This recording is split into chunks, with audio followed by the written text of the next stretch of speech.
ನಿನ್ನೆ ವಿಧಾನಸಭೆಯಲ್ಲಿ ಶೂನ್ಯ ವೇಳೆಯಲ್ಲಿ ನಮ್ಮ ಶಾಸಕರಾದಂಥ ಶ್ರೀವತ್ಸ ಅವರು ಈ ಪ್ರಶ್ನೆ ಎತ್ತಿದ್ದಾರೆ. ಮತ್ತು ಅದನ್ನು ಆರ್ ಅಶೋಕ್ ಅವರು ಕೈಗೆತ್ಕೊಂಡು ಆ ಕಾರ್ಖಾನೆಯನ್ನು ಉಳಿಸ್ಲಿಕ್ಕೆ ಬೇಕಾದಂಥ ಎಲ್ಲ ಒತ್ತಡವನ್ನು ಸರ್ಕಾರದ ಮೇಲೆ ಹಾಕಿದ್ದಾರೆ. ಹಾಗಾಗಿ ರೇಷ್ಮೆ ಕೃಷಿ ಸಚಿವರು ನಿನ್ನೆ ಈ ಕಾರ್ಖಾನೆಯನ್ನು ಉಳಿಸ್ತೀವಿ ಅಂತ ಹೇಳಿದ್ದಾರೆ. ಹಾಗಾಗಿ ಮೇಲ್ನೋಟಕ್ಕೆ ಇದು ಸುಖಾಂತ್ಯ ಕಂಡಿದೆ ಅಂತ ಅನಿಸುತ್ತೆ. ಆದರೆ ಸರ್ಕಾರ ಯೋಚನೆ ಮಾಡಬೇಕು ಇದನ್ನು. ಈಗ ಅಲ್ಲಿ ಕ್ರೀಡಾಂಗಣ ಕಟ್ಟುವಂಥದ್ದು ಕೈ ಬಿಟ್ಟಿದ್ದಾರೆ, ಫೈನ್. ನಾನು ನೀವು ಎಲ್ಲ ಸ್ಪಾಟಲ್ಲಿ ಹೋಗಿ ಹೋರಾಟ ನಡೆಯುವಾಗ ನೋಡಿದ್ದೀವಿ.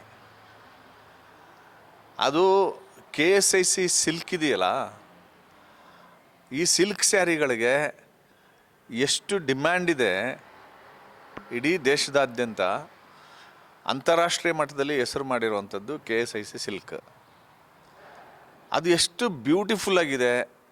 ಯಾವುದೋ ದೊಡ್ಡ ಹೈಟೆಕ್ ಕಂಪನಿನಲ್ಲಿ ನೇಯ್ಗೆ ಆಗಿ ಆಚೆ ಬರೋ ಥರ ಕಾಣಿಸ್ತಾ ಇದೆ.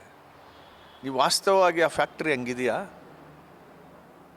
ಅದನ್ನು ನೋಡಿದ್ರೆ ಸನ್ಮಾನ್ಯ ರೇಷ್ಮೆ ಕೃಷಿ ಸಚಿವರು ಶ್ರೀ ವೆಂಕಟೇಶ್ ಅವ್ರಿಗೆ ನಾನು ಮನವಿ ಮಾಡ್ತೀನಿ. ಮತ್ತು ಒತ್ತಡನೂ ಮಾಡೋದೇನು ಅಂತಂದರೆ,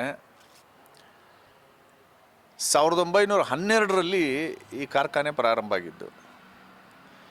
ರೇಷ್ಮೆ ನೂಲು ಬಿಚ್ಚಣಿಕೆ ಕಾರ್ಖಾನೆ.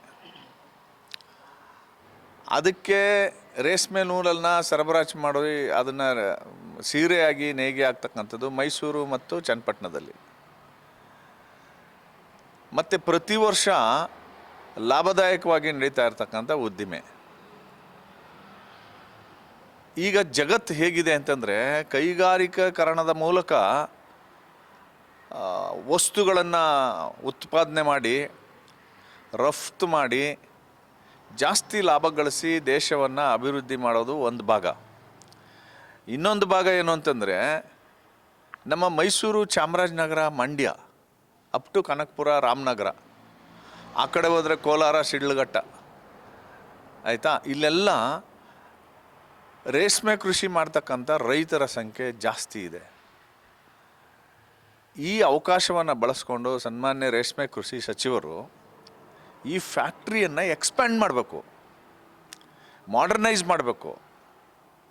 ಹೊಸ ತಂತ್ರಜ್ಞಾನವನ್ನು ತಂದು ನರಸೀಪುರ, ಮೈಸೂರು, ಕೊಳ್ಳೇಗಾಲ ಈ ಭಾಗದ ಯುವಕ ಯುವತಿಯರಿಗೆ ತರಬೇತಿ ಕೊಟ್ಟು ಇನ್ನೂ ಉತ್ತಮವಾದಂಥ ಕೈಗಾರಿಕೆಯನ್ನಾಗಿ ಇದನ್ನು ಮಾಡಿದ್ರೆ ಮಾತ್ರ ಇದು ಸುಖಾಂತ್ಯ ಕಂಡಂಗೆ.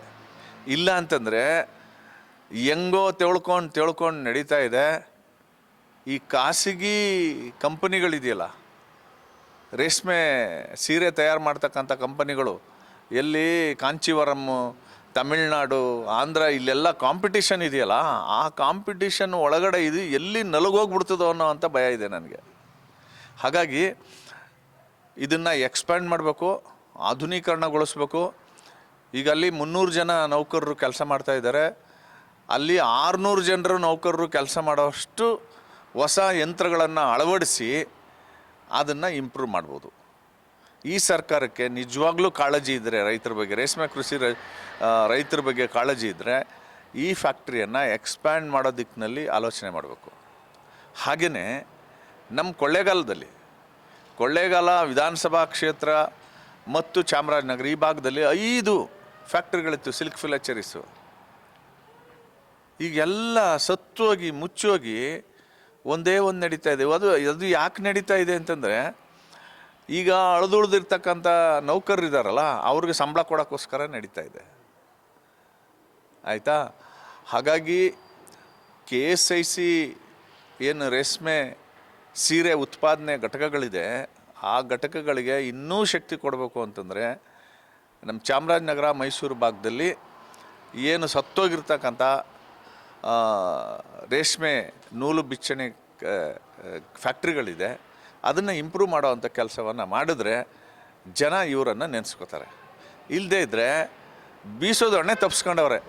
ಅದು ಯಾವತ್ತೂ ಖಾಸಗಿ ಕಂಪನಿಗಳು ಮತ್ತೊಂದು ಸತಿ ದೊಣ್ಣೆ ಬೀಸಿ ಇವ್ರನ್ನ ಮುಗಿಸ್ತಾರೋ ಗೊತ್ತಿಲ್ಲ. ಸೊ ಇದನ್ನು ಇಂಪ್ರೂವ್ ಮಾಡೋವಂಥ ಕೆಲಸವನ್ನು ರಾಜ್ಯ ಸರ್ಕಾರ ಮಾಡಬೇಕು. ಎನಿವೆ ಈ ಅಲ್ಲಿ ಟಿ ನರಸೀಪುರದಲ್ಲಿ ಅಂದರೆ ವರುಣಾ ವಿಧಾನಸಭಾ ಕ್ಷೇತ್ರಕ್ಕೆ ಬರ್ತಕ್ಕಂಥ ಈ KSIC ನೂಲು ಬಿಚ್ಚಣೆ ಕಾರ್ಖಾನೆ ಯೂತ್ ಸರ್ವಿಸ್ ಡಿಪಾರ್ಟ್ಮೆಂಟಿನ ಹೊಡೆತದಿಂದ ತಪ್ಪಿಸ್ಕೊಂಡು ಜೀವ ಪಡ್ಕೊಂಡಿದೆ.